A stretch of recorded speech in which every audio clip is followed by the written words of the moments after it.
जे करे इन बारे में हकीकी एक सही अहले सुन्नत वल जमात जो मौक़िफ़ छा है ऐं कंहिं मुसलमान खे कहिड़ो अक़ीदो रखणु खपे। जॾहिं कुझु माण्हू मूं वटि आया उन्हनि मूंखां पुछियो कि नबी पाक सल्लल्लाहु अलैहि वसल्लम जे बारे में तव्हांजो छा अक़ीदो आहे, त नबी सल्लल्लाहु अलैहि वसल्लम नूर आहिनि या नूर बशर आहिनि या सिर्फ़ बशर आहिनि। त भई असांजो अक़ीदो आहे त नबी करीम सल्लल्लाहु अलैहि वसल्लम जन उहे अफ़ज़ल बशर आहिनि। नबी अलैहिस्सलाम जी दावत ऐं नबी अलैहिस्सलाम जो इख़लाक़ नूर आहे। छो जो क़ुरान नूर आहे लिहाज़ा या नबी अलैहिस्सलाम जे मथां नाज़िल थी ऐं अहिड़े तरीक़े सां क़ुरान मजीद जे अंदरि समें हज़ारे दलील मौजूद आहिनि। जीअं त क़ुरान नबी साईं जे मथां नाज़िल थियो आहे, क़ुरान नूर आहे। अल्लाह फरमाए जाअकुम मिनल्लाहि नूरुन व किताबुम मुबीन। अलबत्ता तहक़ीक़ असां तव्हांजे तरफ़ मोकिलियो अल्लाह जे तरफ़ां नूर ऐं वाज़े किताब। हाणे हिते जेको लफ़्ज़ आयो आहे नूर, उन मां मुराद गुमराह जमातूं वटि आंदियूं भई नूर मां मुराद नबी आहे, किताब मां मुराद क़ुरान मजीद आहे। छो जो क़ुरान मजीद में अल्लाह ताला वाज़े मुख़्तलिफ़ फरमाए थो त मां तव्हां वटि अल्लाह जे तरफ़ां नूर ऐं वाज़े किताब अची चुकी आहे। अल्लाह जे तरफ़ां नूर ऐं वाज़े किताब, किताब मुबीन। किताब मुबीन जी माना है वाज़े किताब। त हो चवनि था त नूर मां मुराद नबी आहे ऐं वाव जेको हिते आहे इहो वाव तफ़सीर न आहे, वाव वतफ़ आहे। किताब मुबीन, किताब मुबीन जी माना है वाज़े किताब। त हो चवनि था त नूर मां मुराद नबी आहे ऐं वाव जेको हिते आहे इहो वाव तफ़सीर न आहे, वाव वतफ़ आहे। वाव अतफ़ जी माना हूंदी आहे हर शइ जी अलॻि ज़िक्र करणु। वाव तफ़सीर जी माना है मां ऐं हे। मां ऐं हे हिते जेको आहे न ॿ अलॻि शयूं, मां ऐं हे मतिलबु ॿ शयूं आहिनि, मां बि आहियां हे बि आहे। ॿियो हूंदो आहे मां चवंदो हुयमि ऐं हू ॻाल्हि न सम्झंदो हुयो, मतिलबु हिते जेको अञा वाह इहो वाव तफ़सीर आहे। हिन जॻह ते जेको वाव आयो आहे अक्सर मुफ़स्सिरनि इहो ई लिखियो आहे हिते वाव तफ़सीर आहे, वाव अतफ़ न आहे। जंहिंजे करे क़ुरान जी अलाह ॻाल्हि करे थो नूरुम किताब मुबीन, नूर ऐं किताब वाज़े मुबीन माना वाज़े किताब, यानी किताब में जेको नूर अल्लाह उन जो ज़िक्र करे थो। नूर यानी एक कुरान अहिड़ो किताब आहे जेको अंधेरनि खां रोशनी तरफ़ वठी थो अचे। क़ुरान मजीद नूर अहले सुन्नत वल जमात जो मुत्तफ़िक़ तौर ते इहो अक़ीदो आहे ऐं तमामु कुतुब हदीस इन जे मथां गवाह आहिनि त क़ुरान नूर आहे। त नबी अलैहिस्सलाम जे मथां नाज़िल थियो त लिहाज़ा नबी अलैहिस्सलाम जो इख़लाक़ बि नूर आहे। सही बुख़ारी शरीफ़ जी रिवायत आहे, सैयदा आयशा रज़ियल्लाहु अन्हा खां पुछियो वियो, आयशा फरमाए तुंहिंजो इख़लाक़ क़ुरान यानी क़ुरान नूर आहे त रसूलुल्लाह सल्लल्लाहु अलैहि वसल्लम अफ़ज़ल बशर उन जो इख़लाक़ नूर ऐं दावत नूर आहे।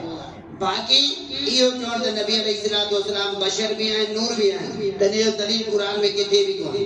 क़ुरान मजीद जे अंदरि अल्लाह ताला वाज़े तौर फरमायो कुल इन्नमा अना बशरुम मिस्लुकुम, कुल इन्नमा अना बशरुम मिस्लुकुम, चओ त मां तव्हां जहिड़ो बशर आहियां, मां तव्हां जहिड़ो इंसान आहियां।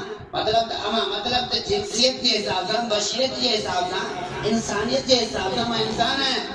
पर ज़ाहिरी ॻाल्हि आहे अल्लाह ताला जॾहिं नबियुनि में बस मथो बस खे फज़ीलत ॾिनी त इहो कीअं चई सघे थो त नबी साईं बशरियत में बि असां जहिड़ो आहे। अल्लाह ताला बशरनि में अफ़ज़ल, जीअं नबी ऐं रसूल इहे इंसाननि में अफ़ज़ल आहिनि, ये आम इंसाननि वांगुरु न आहिनि। जीअं त नबी अलैहिस्सलाम पान क़ुरान में फरमायो कुल इन्नमा अना बशरुम मिस्लुकुम यूहा इलैया।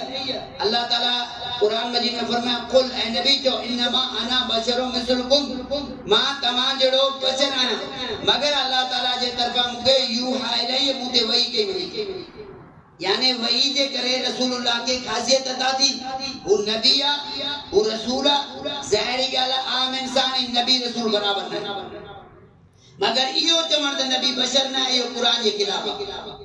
नबी अलैहिस्सलाम बशर आहिनि, अफ़ज़ल बशर, लेकिन रसूलुल्लाह जी दावत ऐं नबी साईं जो इख़लाक़ नूर आहे। त लिहाज़ा इहो चवण त नबी बशर बि आहे, नूर बि आहे, इहो क़ुरान में किथे बि कोन्हे त नबी साईं चयो हुजे त मां बशर बि आहियां, नूर बि आहियां। अना बशरुम मिस्लुकुम, चओ त मां बशर आहियां, मिस्लुकुम तव्हां जहिड़ो, यानी जिन्सियत में मां तव्हां जहिड़ो आहियां, मगर अल्लाह ताला जे तरफ़ां यूहा इलैया मूं ते वही कई वई थी, यानी मां नबी आहियां, रसूल आहियां, मुंहिंजी फज़ीलत इहा ई आहे। बाक़ी इहो चवण त रसूलुल्लाह सल्लल्लाहु अलैहि वसल्लम जेको आहे उहो नूर बि आहे, बशर बि आहे, क़ुरान में किथे बि कोन्हे। असां अहले सुन्नत वल जमात जो अक़ीदो आहे त नबी अलैहिस्सलाम अफ़ज़ल बशर आहिनि। ऐं रसूलुल्लाह सल्लल्लाहु अलैहि वसल्लम तमाम इंसानन में अल्लाह जे नबी फरमायो अना सय्यद वलद आदम, मां औलाद आदम जो सरदार आहियां मगर मुझे फखर है।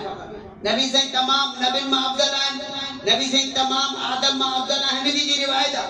रसूलुल्लाह सल्लल्लाहु अलैहि वसल्लम अबू हुरैरा पुछे या रसूल अल्लाह तहां के नबूवत अल्लाह कदे अता कई? फरमाए काल आदम बैन रूह वल जसद, फरमाए अने आदम पानी मिट्टी के विच में होया, खुदा मुखे नबूवत अता। ऐं नबी करीम सल्लल्लाहु अलैहि वसल्लम फरमायो त मां औलाद आदम आहियां।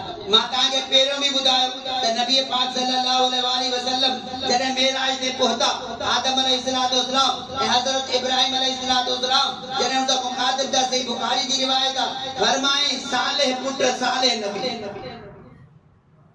नबी अलैहिस्सलाम के पीउ जो नालो अब्दुल्लाह हुयो। नबी अलैहिस्सलाम जात जा कुरैश हुया। नबी अलैहिस्सलाम शादियूं कयूं, नबी अलैहिस्सलाम जी औलाद हुई। अल्लाह जो कुरान फरमाए तो उलाइकल लज़ीना अनअम अल्लाहु अलैहिम मिनन नबिय्यीन मिन ज़ुर्रिय्यति आदम। अल्लाह ताला फरमाए तो ये वो नबी हुया जिन ते अल्लाह फज़ल कयो जेके औलाद आदम मां हुया, यानी जेके नबी हुया वो औलाद आदम मां हुया। ऐं नबी अलैहिस्सलाम भी औलाद आदम मां हुयो त नबी हुया। नबी से फरमाया ला नबी अबद, मुका बाद को नबी न है, अना खातमुन नबिय्यीन, मां खातमुन नबिय्यीन आहियां। असांजो अकीदो त नबी पाक सल्लल्लाहु अलैहि वसल्लम खातमुन नबिय्यीन आहिनि, उनका बाद को नबी न है।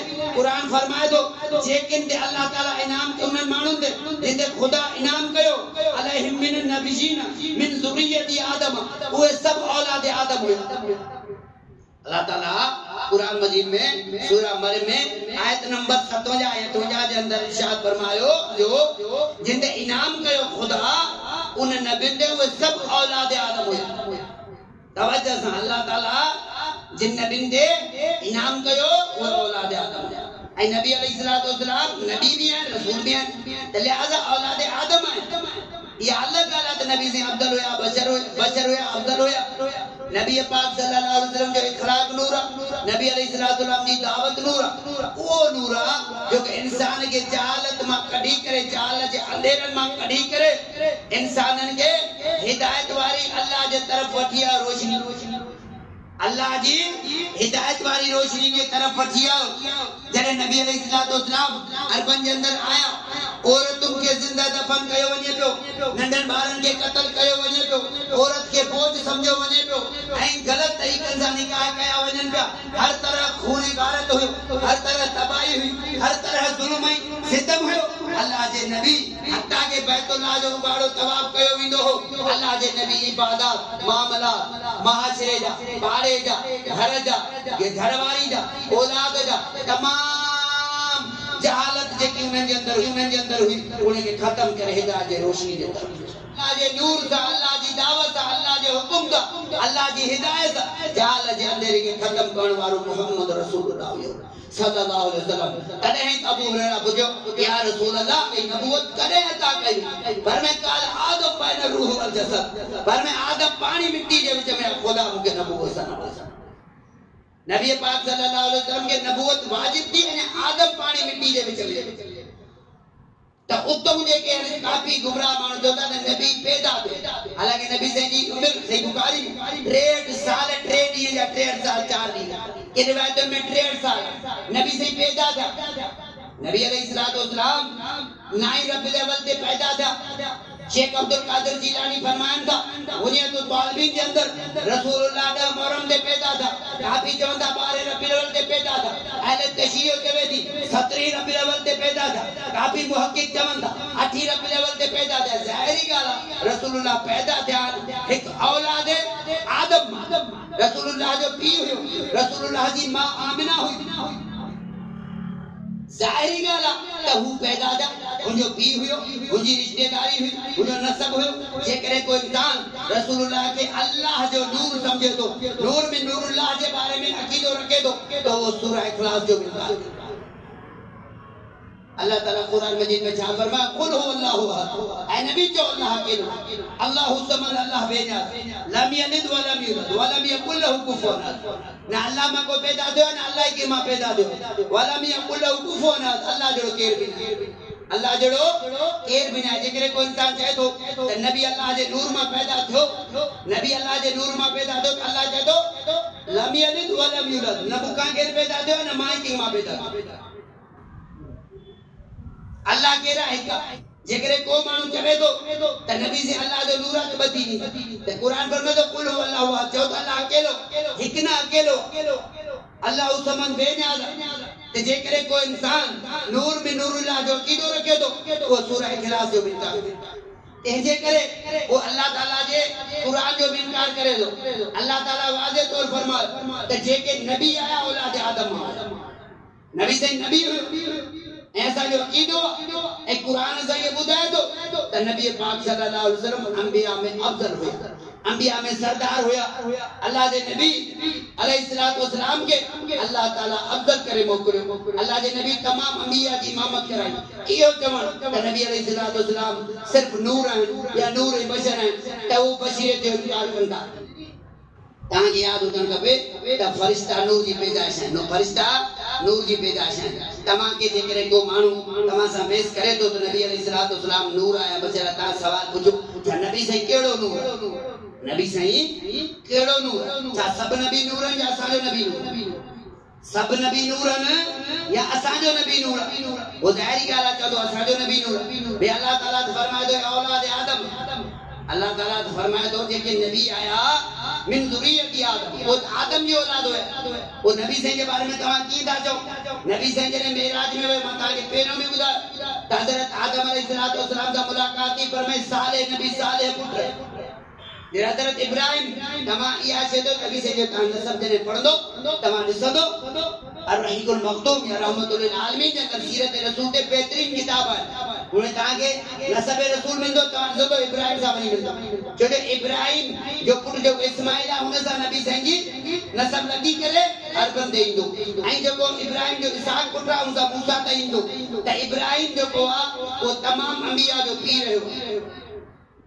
तमाम अंबिया जो पी रहे हो जेके नबी आया बनी इस्राइल में तकरीबन इब्राहिम की औलाद में होया ते चमन जो मकसद ये हुआ कि जो कोई इंसान नबी संगे नूर समझे तो वही बशीर जो इनकार करे तो वो औलाद आदम जो इनकार करे तो वो इब्राहिम आई नूह जो इनकार करे तो वो कुरान जी इन हजारों आयतों जो इनकार करे तो लिहाजा रसूलुल्लाह सल्लल्लाहु अलैहि वसल्लम अफजल बशर हैं लेकिन नबी से जो इखलाक नबी से दावत